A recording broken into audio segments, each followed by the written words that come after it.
Okay, so you've probably heard your supervisor or any lecturer say something like, your problem statement isn't clear. And maybe you thought, okay, sure, I'll fix it. But then you rewrite it, and they say the same thing over and over again. I mean, it's frustrating, right? You feel like, what exactly does not clear even mean?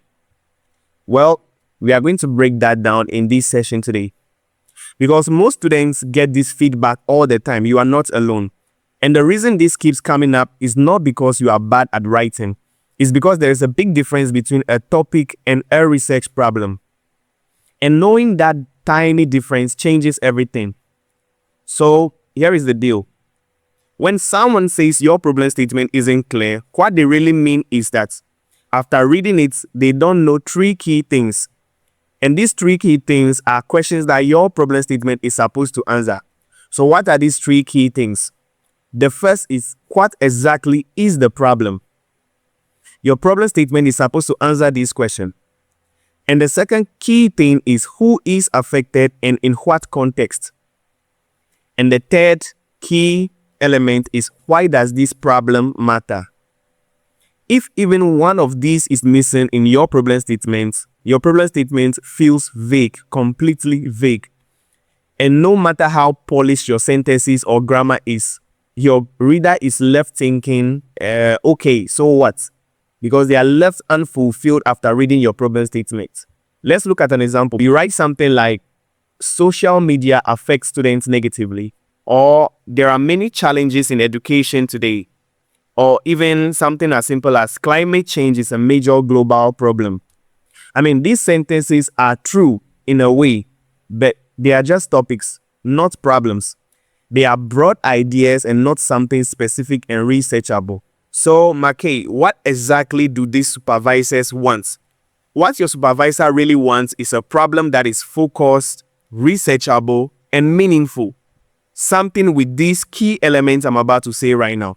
So first, they want a clear context. That is who or where you are studying.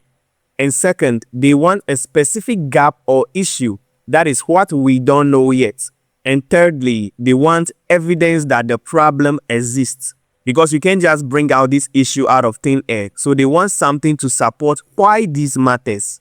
And then the fourth element they want to see is a consequence. That is why anyone should care about solving this gap or problem. And when your problem statement hits all of these points, your research immediately feels more solid and valid, more important, and is easier to follow.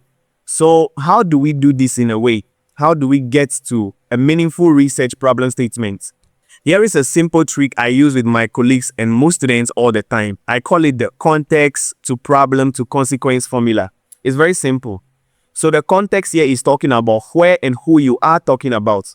That means your problem statement should include where and who you are talking about. Then regarding the problem, your problem statement should include what exactly is wrong or missing.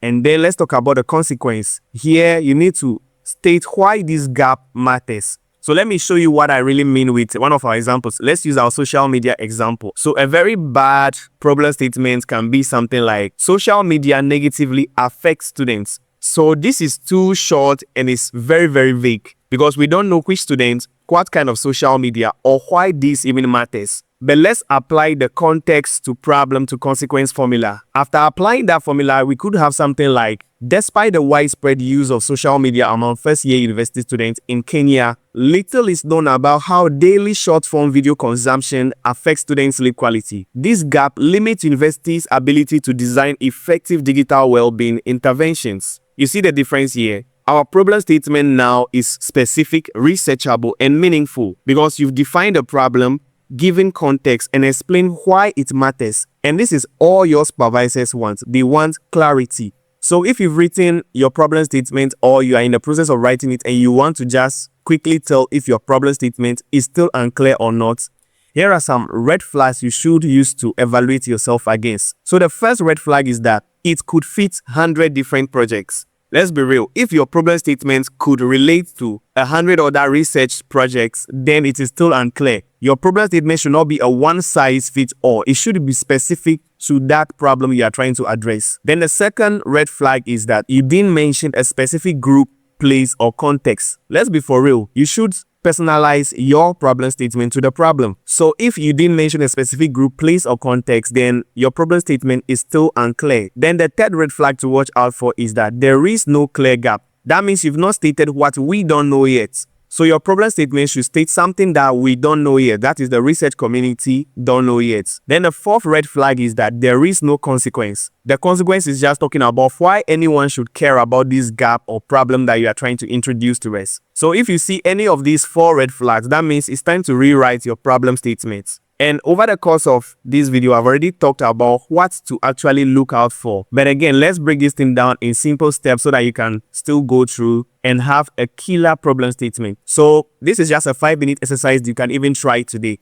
First, highlight your problem statement. Highlight that part of your write-up that seems to introduce what the problem is. Then underline these key things: who, where, and what exactly is wrong. If you can't find these things in your problem statement, then something is really unclear in your problem statement. That means it is not the best standard it should be. Then the third step you can do is also circle what we don't know yet. That is the gap.